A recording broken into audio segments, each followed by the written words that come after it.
right, everybody, welcome to the first episode of Beyond the Blind. I'm here with Andres Perez. He is the owner of Get 'em Calls.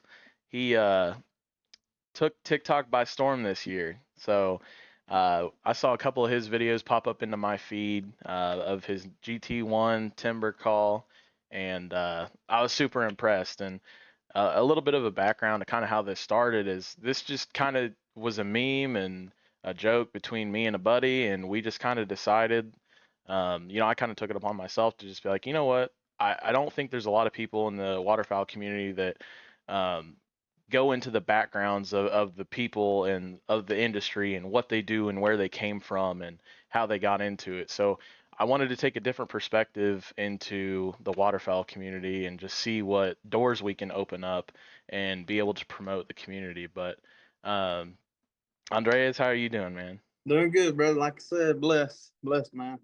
Absolutely. Like I said, he's got that GT1 timber, and you're working on cut downs now, right? Too. Yes, sir. Yes, sir. I got some in the prototype stage, and hopefully here soon I'll have them out. Oh yeah, that's awesome, man. I mean, so tell us like a little bit about yourself. Like, how'd you get into the whole waterfowl hunting and the whole scene of that? Well, back when I was probably 11, back in middle school, I seen some of my buddies. I seen them duck hunting, and I think about that time I was in sixth grade. I think so.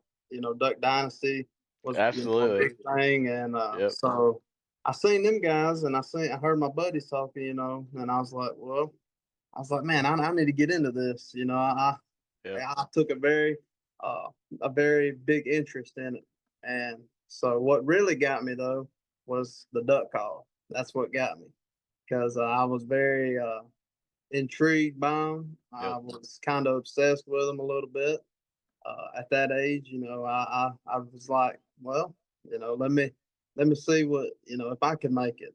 So I Right. went on YouTube at the library because we didn't have no internet, whenever at my house. So when we go to the library, I'd get on there and I'd watch the old Echo Vent, Rick Dunn. Yep. Uh, I'd watch Thurman McCain or Thurman McCann's from Truman, Arkansas, Yep. and his videos of him making calls. And so I was like, man, I can do this. So, but yeah, that's kind of where it started right there. But then whenever I started getting into it and making them, I started making them at 11. That was my first try, Yeah. and sold a few. Uh, you know, uh, Went to my dad and was like, "Hey, uh, well, really, where it really started was I went to him and I was like, "Hey, I got this I did a little mowing business, Yep. you know."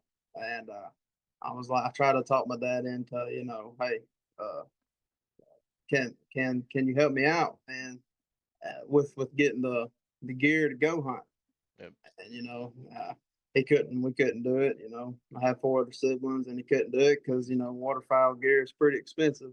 Yep. uh I'm learning that myself right now. And so I was like, well, I'll see if I can get into making calls, and make money that way. That is really what kind of motivated me more to getting into it was I wanted to go duck hunting, and but I didn't have the stuff, couldn't afford it really, and yeah, yeah, man, I sold a few, and then I got burned out, and got my stuff to go duck hunting, Yep. and started duck hunting. Yes, sir. That's awesome, man. I mean, I think it's funny how I think everybody kind of brings up that Duck Dynasty part. Like, Yeah. and, growing up, like, I went to a private school, and, there were a couple guys in my grade that had hunted, and they were mainly deer hunters. They didn't do anything else except for deer and maybe the occasional, like, um, rabbits and, uh, rabbits and raccoons and stuff like that. So Yeah. nothing too big, but they always talked about Duck Dynasty. Everybody talked about Duck Dynasty, Phil and Willie and all those guys, and digging into a lot of like that backstory of them and how Phil was like the first guy to take waterfowl hunting and record it and Yeah, put it out for sale. Like that's so crazy to me. And now I feel like there's so many people doing it. I mean, you got Cole Townsend, you got Flair with ducks, and I mean, there's just so many people out there doing it. And I remember when a lot of my buddies would talk about Duck Dynasty, it's like, I'll start watching it because I took an interest in it. I never took an interest in the big game stuff.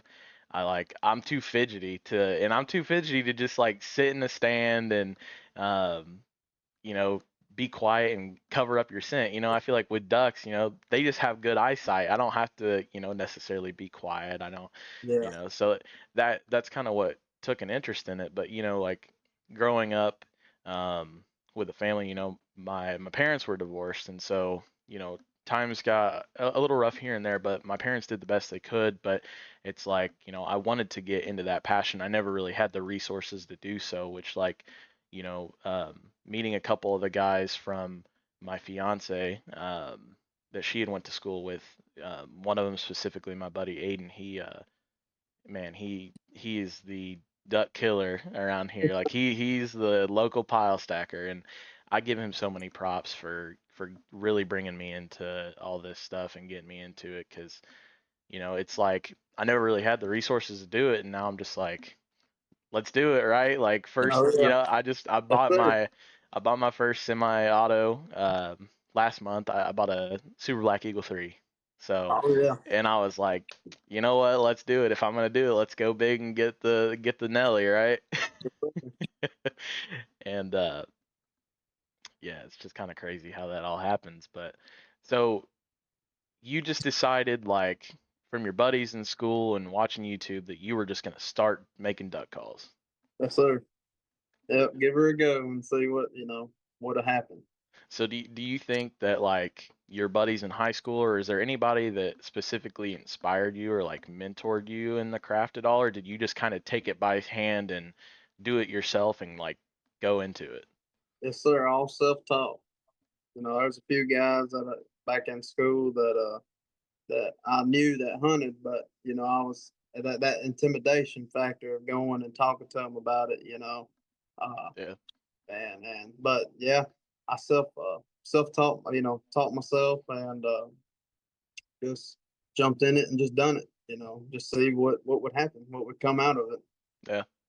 And that, what, like props to you for being self-taught on that. And there's so many people that I think they want to get into this industry of call making or waterfowl in general, and they just don't know where to start. And like hearing your story, like self-taught, doing it all yourself, and working your way up from nothing to now you got your shop and you're just doing this on the side. And like I assume you probably like your end goal with this, right? Like your big picture is to end up doing this and making a company and do it Yes, for sir. real. Yes, sir. And the last time I made a call was 11 and 12 years old, uh, fifth and sixth grade. Uh, but 5 months ago, Hmm. well, now fixing to be 6 months ago, I started back making. You Okay. know, so from 11 to now I'm 23. You know, uh, that's how big of a break I have. I did not make a call since I started buying calls. Yeah. But yeah, man. But yes, I started this up about 6 months ago. So, So right but around that little that'd be like May then, right? yeah. Well, yes, yeah. Okay. April, May, somewhere in there. Yes, sir. So you got right into it right before, like summer, everybody's getting their calls out, they're trying to get into it and Yes, sir. get their chuckles back and get their high ballers back into place, and you're just like, let's start making calls.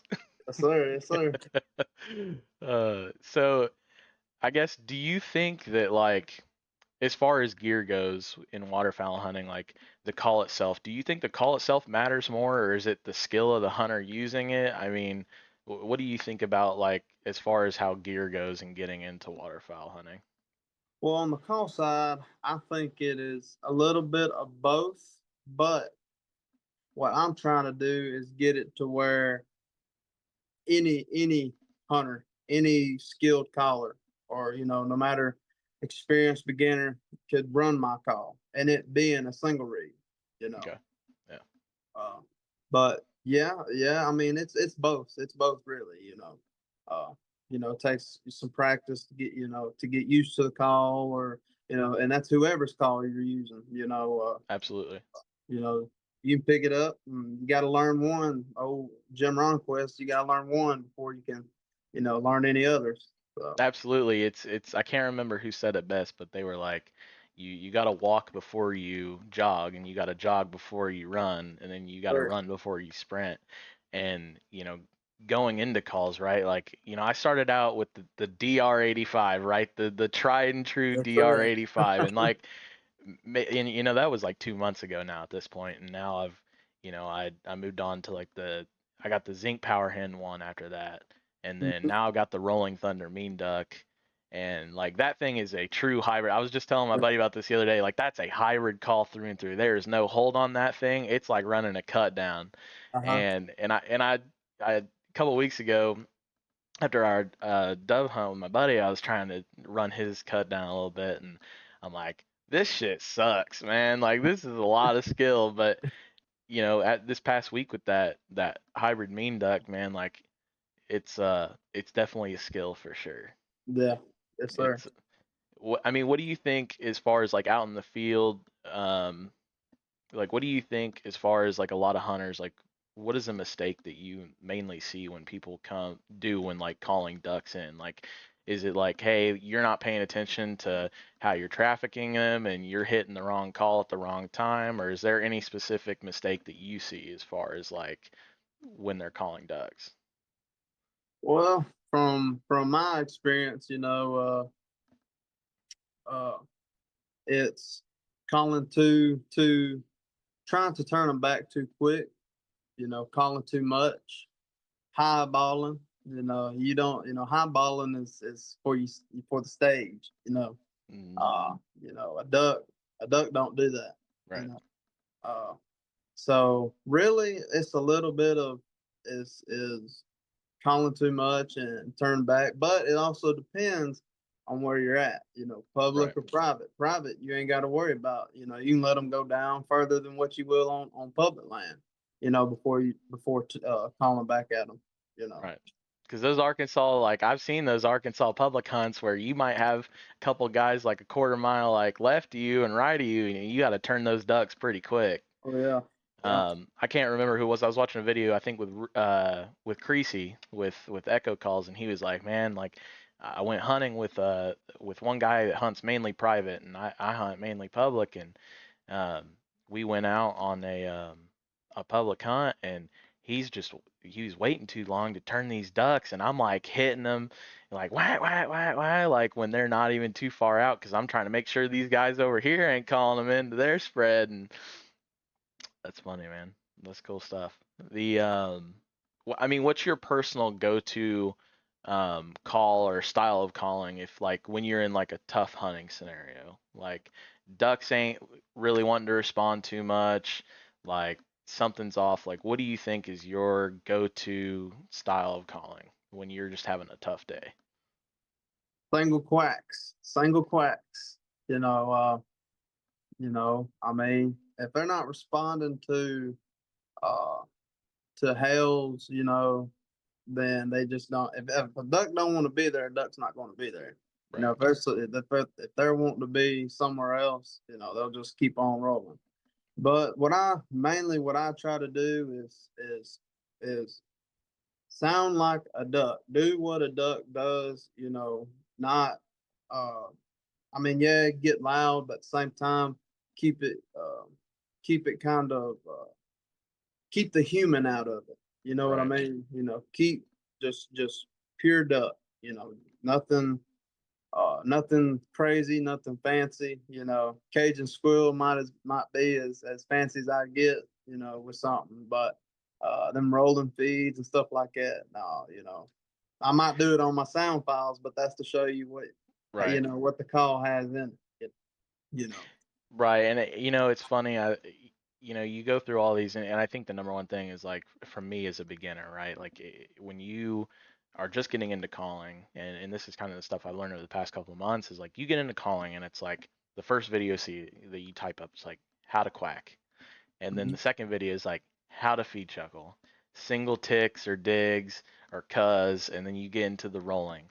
And then they're like, now it's time to Cajun squeal. Now it's time to hit your cuts. And like when you, and it's funny because like you go through all these videos and you start to learn. And then you take like I use these guys as a prime example, at least in my case. Like I look at oh hell, I can't remember their name now that I just said it, but um they're one of the waterfowl outfitters in Missouri, the Northern Delta outfitters. Those guys, Daybreak Outdoors. Oh yeah, And dude, I love those videos. I swear I've watched probably every video dating back to like when they started now. Like my yeah, buddy got me turned on to them. I just love their production quality and everything, but they do not get into the fancy shit at all. Like they barely squeal. They're barking at them, yeah, very minimal. It's crazy how ducky they sound, and they just get natural and they kill the hell out of them.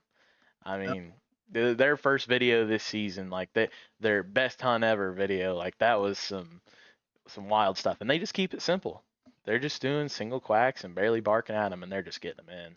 yeah, yeah. That's that's really all you need. I Right, mean, there's not too much that a duck would do. right, you know, absolutely, uh, but yeah, man, it's just keeping it simple, like you said. Just if something ain't working, then go to your whistle, or because you'd be surprised at that old Drake whistle, what it can do. right. Now I've heard a couple people say that for sure. I've heard a couple people that's like if you're in the blind with some guys and you know say it's you want to try and call them in, and they're just not coming to it, hit the Drake whistle. Like you would be Oh, surprised. Hit the Drake whistle. That's funny.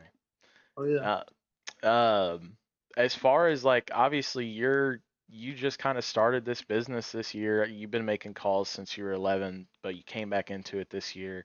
Is there any like challenges, mental or anything like that that you have faced like within the past 6 months at all, like starting a small business in the waterfowl industry? Because like it's one of those things where it's like looking into it, right? Everybody is like let's jump into it, right? Like, how many call manufacturers are there? How many decoy manufacturers? Like, it's like, I'm not saying it's saturated, but like, hmm there's so many of them. So you have to like market yourself the right way. And I think you're going about that the right way.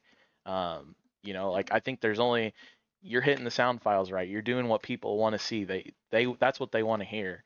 And, I mean, yeah, what challenges do you think you face so far, if there is any? If not, then like that's phenomenal. But I think every small business goes through some sort of challenge, right?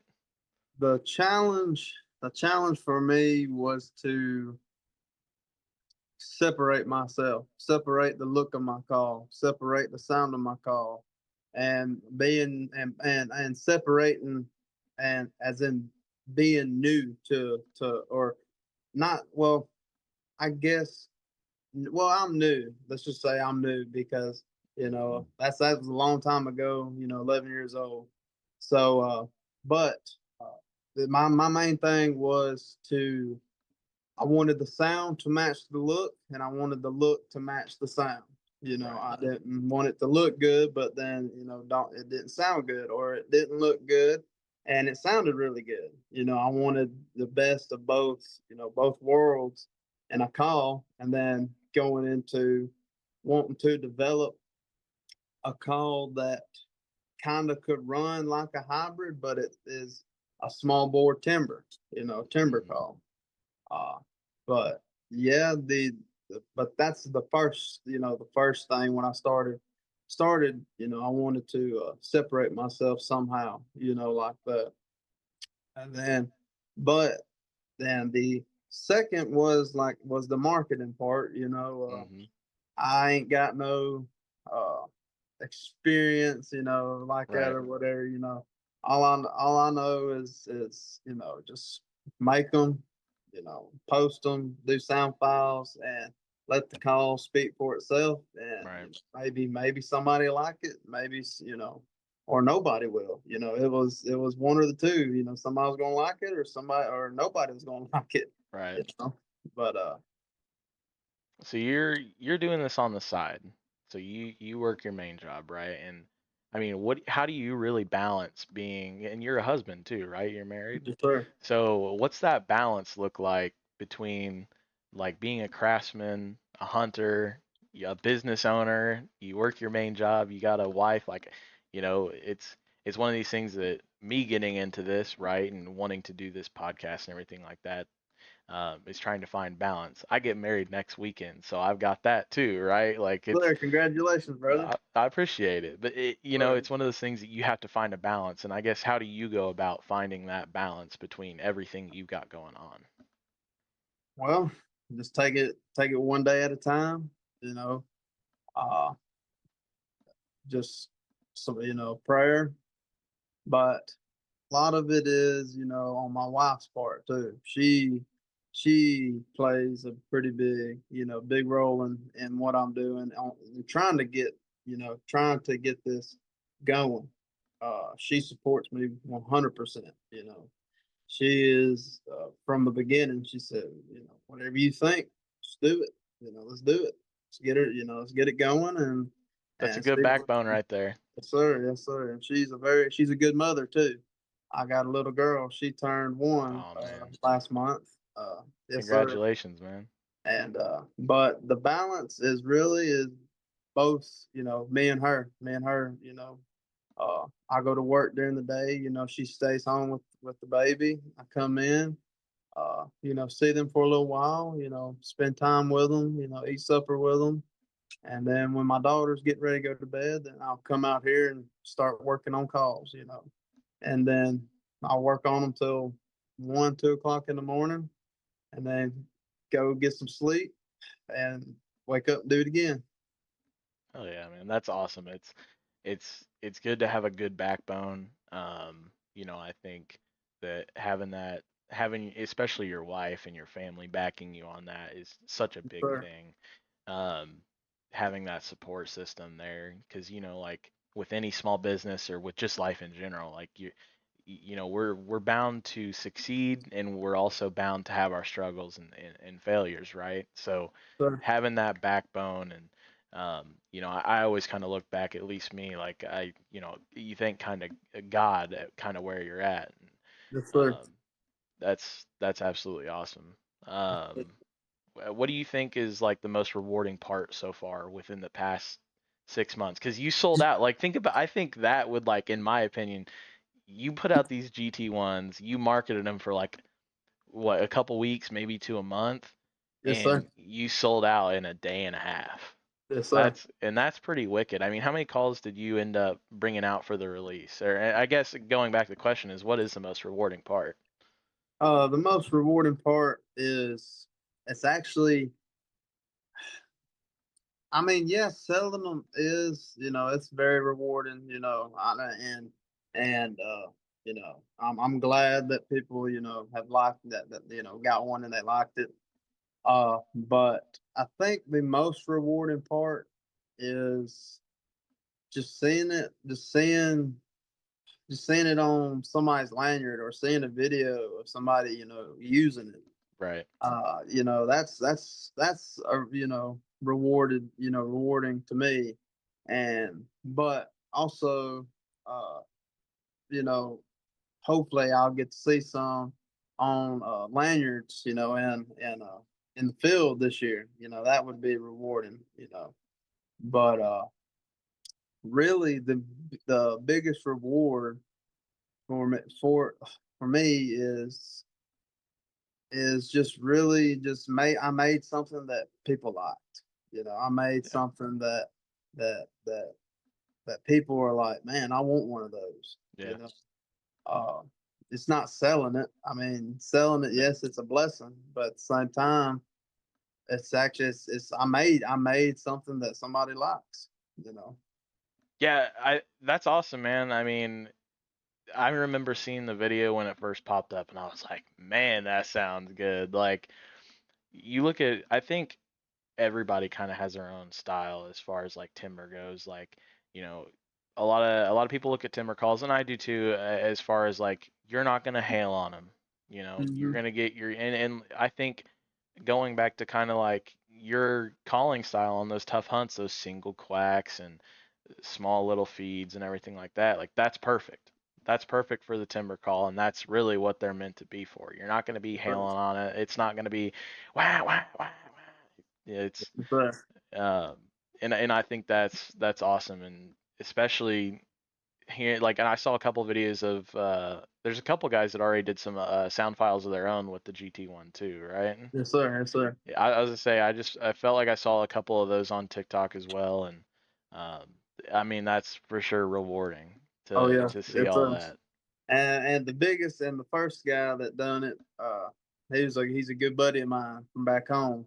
Okay, Uh, we went to school together, and he told me, he said, "Man, that boy, that call right there is a runner." He said, "It's a good call," and that to me was, I was like, man, I got a call that like, like I said, I got something that people like.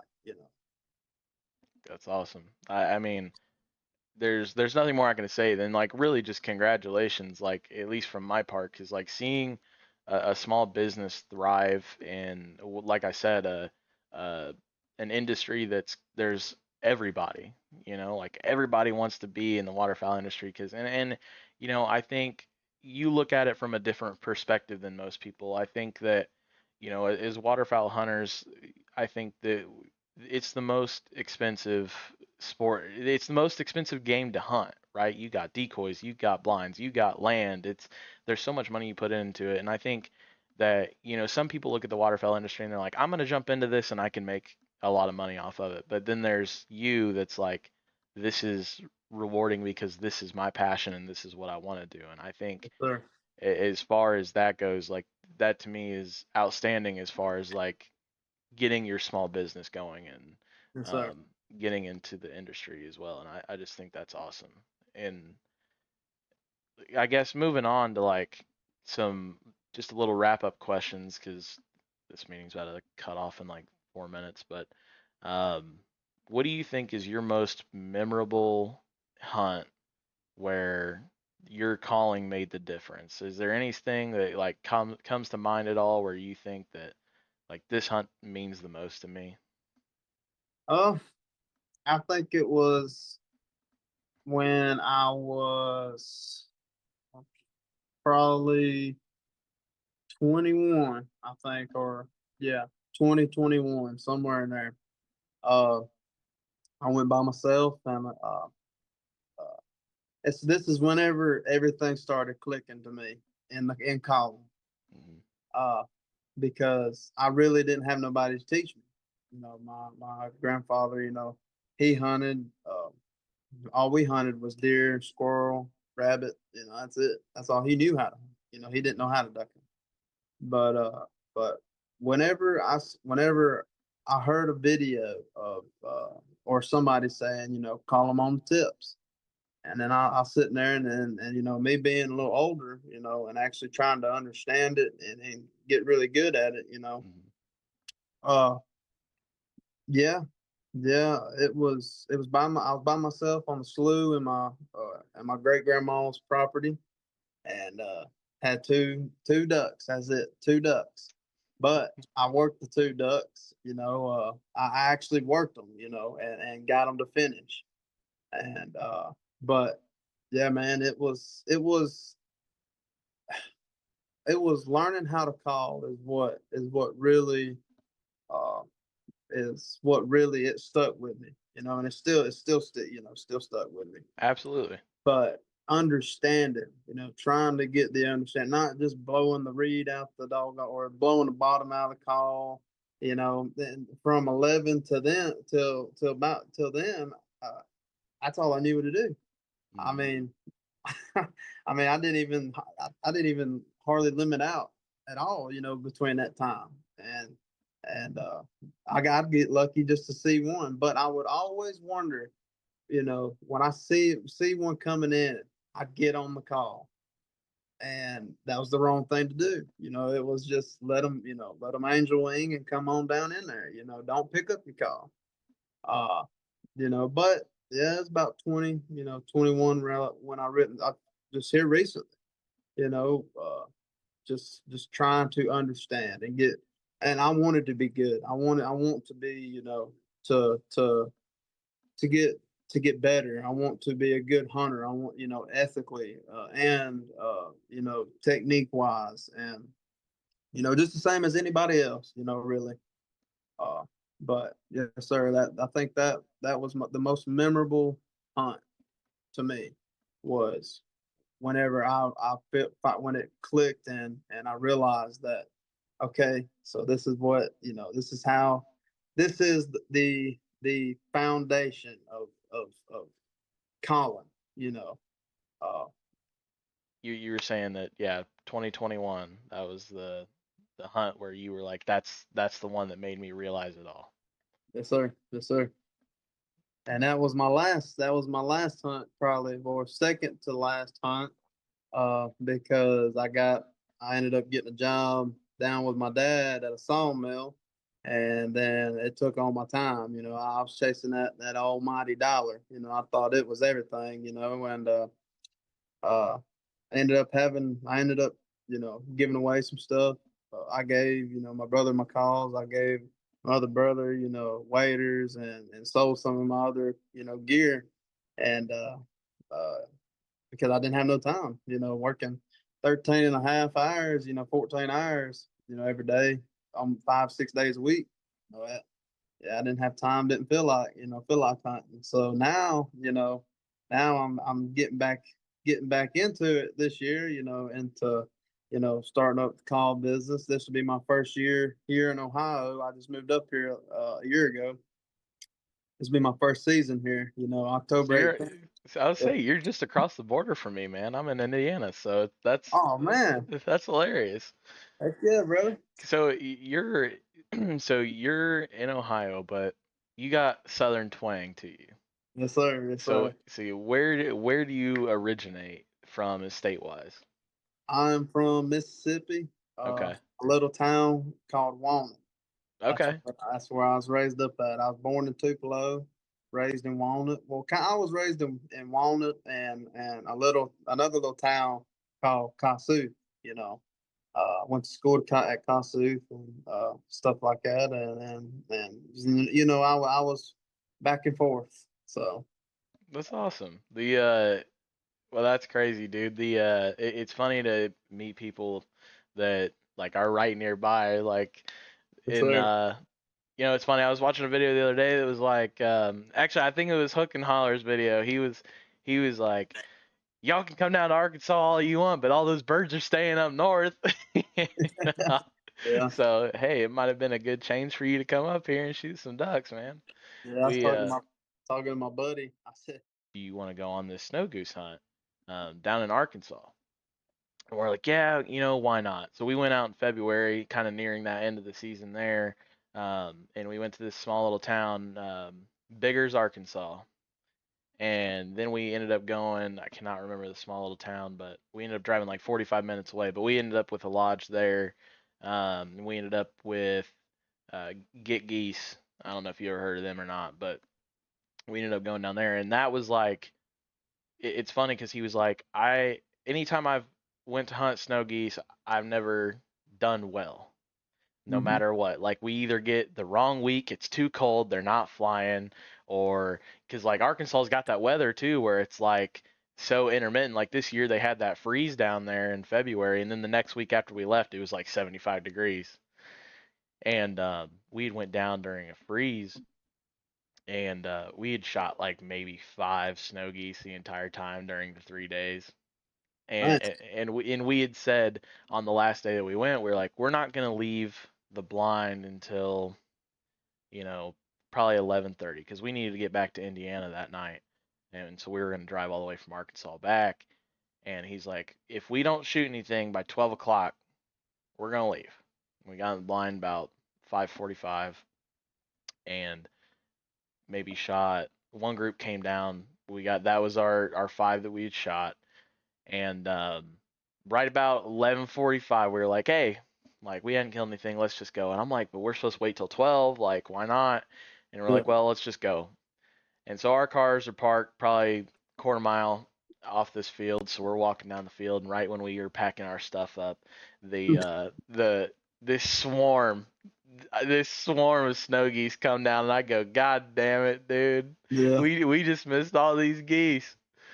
And but seeing that, not even killing anything. I think it was just like for me being out, outdoors and being there with all these people. Like we had 14 of us, because like snow geese is a commodity down there. They're shooting hundreds at a time, and Yeah. uh, so we took as many guys as we could, and it was just being there with all those guys and learning all those stories and different, personal life stories that they've told and their hunting stories and everything. Like that was just like I would do this a million times over again, not Yeah. even to kill a bird, but just to spend time with these people, and even just being out in God's creation too. Like that to me is like, the first two dove hunts we went on this season, seeing the sunrise and getting the decoy set up and just being out Hmm. in the land is just so awesome, man. And that's like for me, and I don't have one of those memorable hunts yet, except for like, I'd say that first dove hunt for me, it was like, my first taste of it all, and um, super just excited to get into duck and goose season. And man, like I can't run a Canada call worth of shit right now, but hey, I'm trying. Hey, you a lot better than me. I ain't ever picked up a goose call. I did actually. I had a goose flute. That's one of them old shadow grass blade. The Hmm. forgot what it's called, the brand of it, but it was a dipped, that Hmm. PVC dip, goose Yeah. flute. And I sitting there trying to learn how to blow it, and yeah, I said, yeah, I think I'm just gonna stick to duck calls. you know. Well, now that you're in Ohio, man, I mean, goose are rampant everywhere Oh up yeah, here. yeah, I man. I mean, you could be in a downtown suburb and they're just roaming the streets. Oh and yeah. and it's funny, like my work's in a pretty suburb area, so I drive 45 minutes to work, and we'll have these geese in the grass outside, and I'm like, that one's banded. And all my coworkers are like, what are you talking about? I'm like, look at that goose, it's got a band on it. Yeah. Yep. And but yeah, they're rampant up here.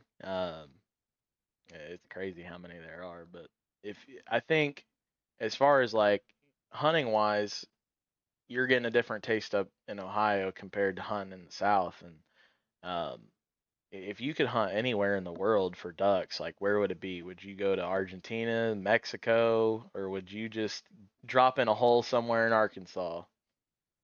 I'd actually, I would actually just, I would go back to where I first, uh, where I first started hunting.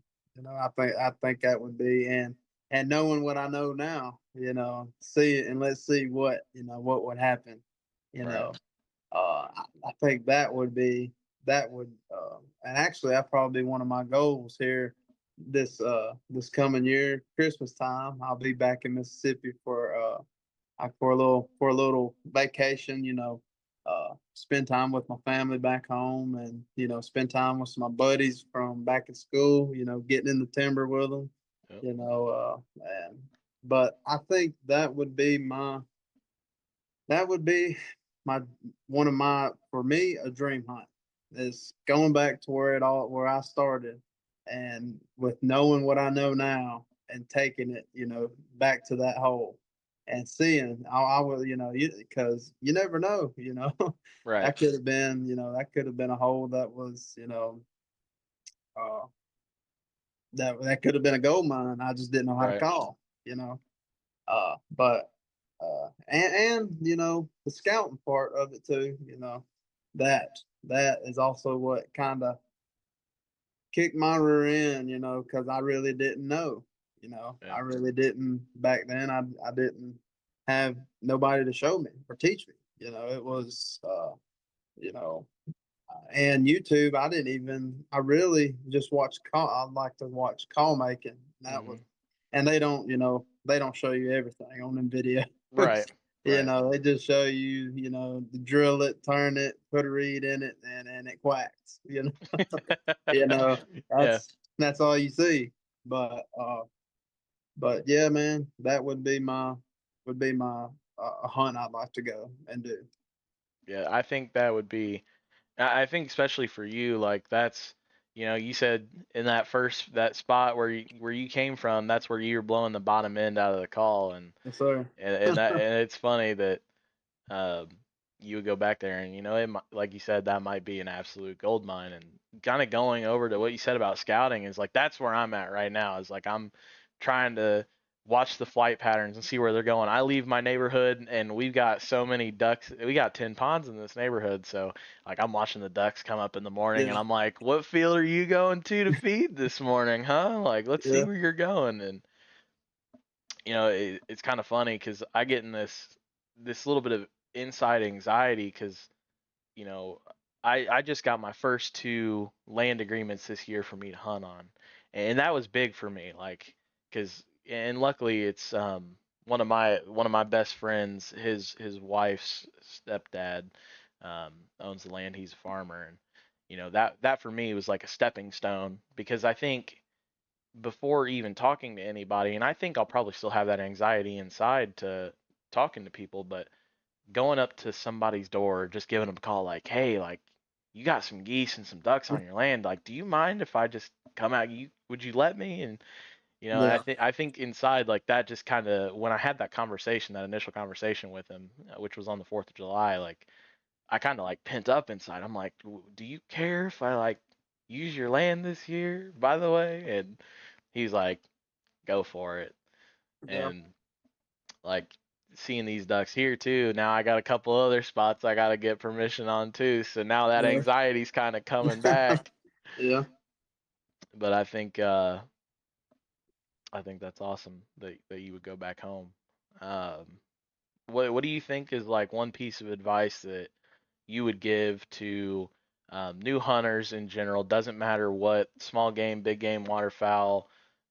What do you think is one piece of advice you would give to anybody wanting to get into hunting in general?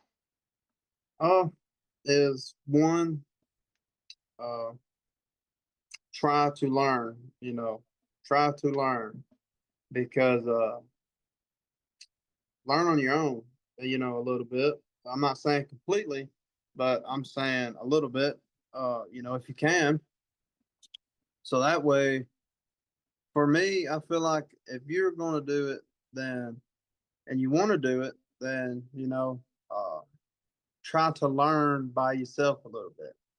Try to see how far you can get, and then uh, if there's a buddy that that's been doing it longer than you, or like YouTube, get on there and watch, watch and listen, and being around those guys, that do have that experience, that's a veteran hunter. uh listen, mouth closed, ears open, listen, and just soak, try to soak it all in. And on the other, if you are, and if you've got somebody that can help you, then good deal. I mean, I'm not against that. I mean, um, it's just really, you just got to learn. Right, Either way, you'll have to learn it, because eventually, you want to go on a solo hunt. Well, everything that you've been told, well, you've had to, you know, listen, and now you got to put it to, into play and learn. Learn from your right. mistakes. So either way, you're gonna learn. You're gonna learn something. You know, but Yeah, absolutely. I think that's a big key piece. Like, yeah, I remember going on my first pheasant hunt last year, and one of my good buddies, he's got a working dog. He's got a German short hair pointer, and hunting over a dog for the first time is a little intimidating.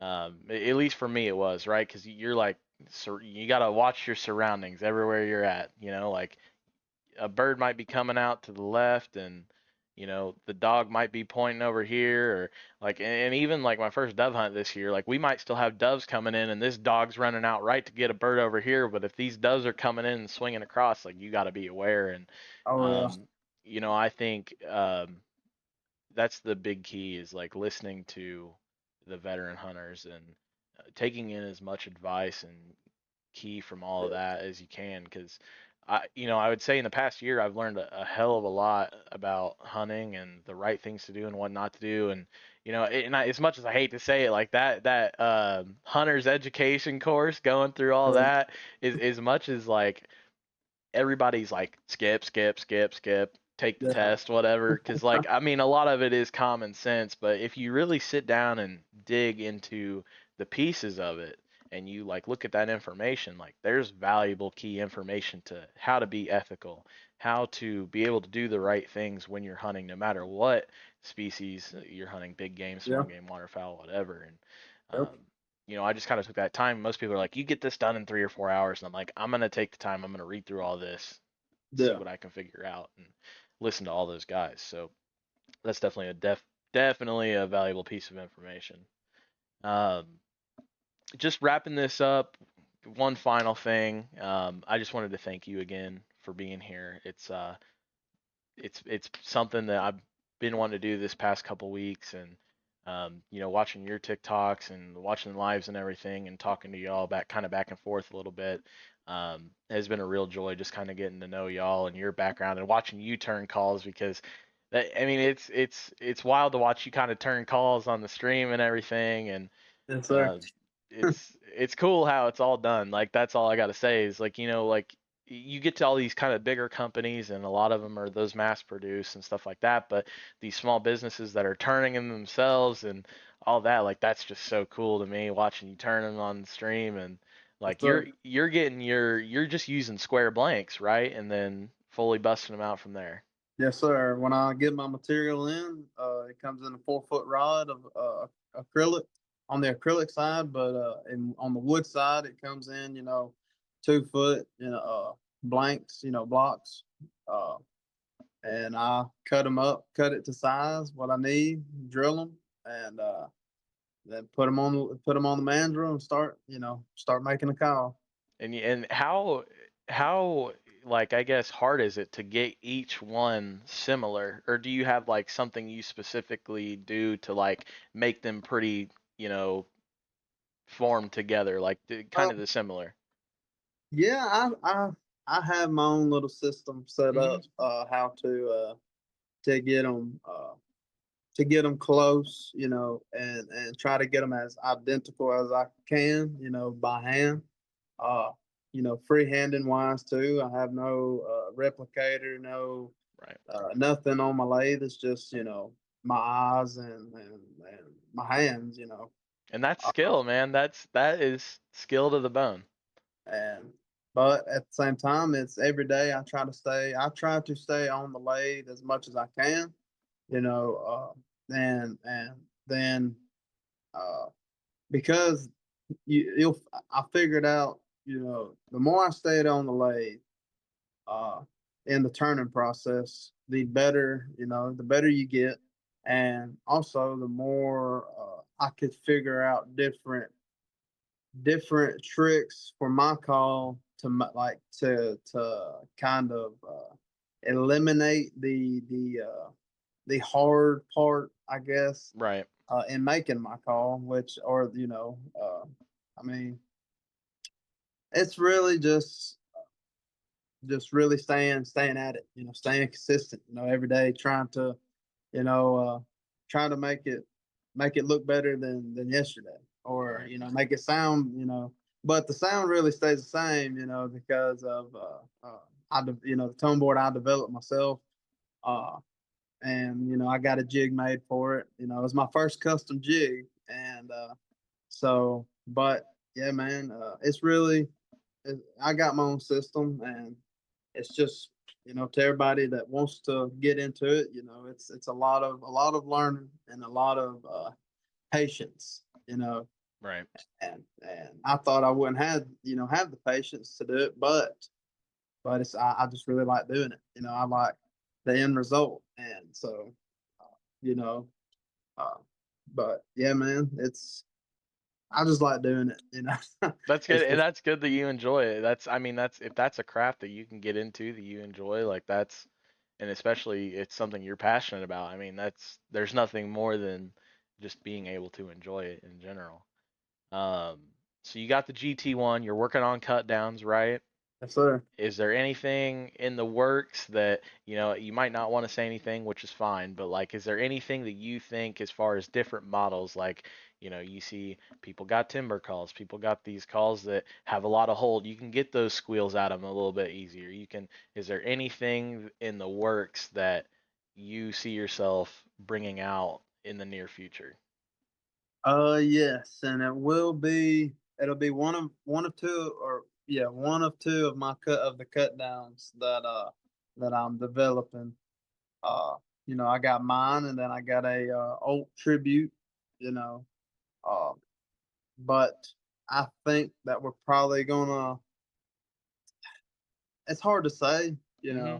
because Right. really I want to put the best sounding, but at the same time, I want to put uh my my design out. I would like to, but uh I also like a keyhole. I like the way they sound, and so that's what I've been, messing with a little bit. Yep. But yeah, we're gonna try to get some. I'm gonna try to get some of these cut downs out. Uh, and I'll have a sound file posted here soon, maybe. Uh, but and see what everybody thinks. Because that's what I like is getting feedback from everybody. Right. 'Cause I want the truth about it. I don't want oh yeah, it sounds good, but then it sounds okay. You know what I Right. mean? Yeah. So. Well, Uh, I think that with how with how fast that you sold out with the GT1s and how much feedback you got, I don't think you're gonna have a problem with the cut downs. I think it's gonna be probably a hit, just like the GT1, and um, I'm definitely excited to see what else you got in store for sure. I'm here soon. I would definitely want to pick up a GT1 because them things but sound nasty. That's downright a nasty call. well, I'm fixing to have one for sale here in a few hours. It'll be Yeah, on TikTok, and I think it's gonna go pretty quick. yeah. It's gonna be a beautiful call. The end of GT1 Timber, and but yeah, man, yeah, What do you think? it's What do you think as far as like, you know, I want to be able to push your product out, and you want to push your product out. Like as far as getting a hold of you and ordering calls, like you don't have a site yet, right? yes, sir. I do not yet. Okay. And so, as far as anybody wanting to get in touch with you and order a call and see your work, they can find that on TikTok and Instagram. TikTok, Instagram, and Facebook. Okay, perfect. So I'll put that up on the sides, and they'll be able to reach out there. I'll link it in the description and everything. But y'all go and check out Get 'em Calls. They sound great. I can't complain. Obviously, if you've listened to the whole thing, like this dude's a stud. He's got the business figured out for himself. And like I said one more time, just thank you, Andreas, for coming on and sharing Yes, your sir. story. And we're we'll be excited to see what else you got coming out. Yes, sir. I appreciate it, man. I appreciate you, wanting to, do this. Whenever you text me, I was like, man, like I would love to. I'd love to Yeah, tell, a little bit about myself and how I got started in it. And but the main thing though is throughout all of it, the good, and the bad and challenges and everything, yeah, thing for me that works is I is keep the good Lord first. absolutely. That's what I believe in. That's how I was raised, and if you keep God first in your life, hey, you know, Faith, nothing. family, and ducks. Yes, sir. Yes, sir. All That's in that order. Faith, family, and ducks. yes, sir. That's right. All right. Well, we're gonna wrap this up, but like I said, appreciate you coming on, and we'll be definitely keeping in touch for sure. Yes, sir. I appreciate it, man. Thank you.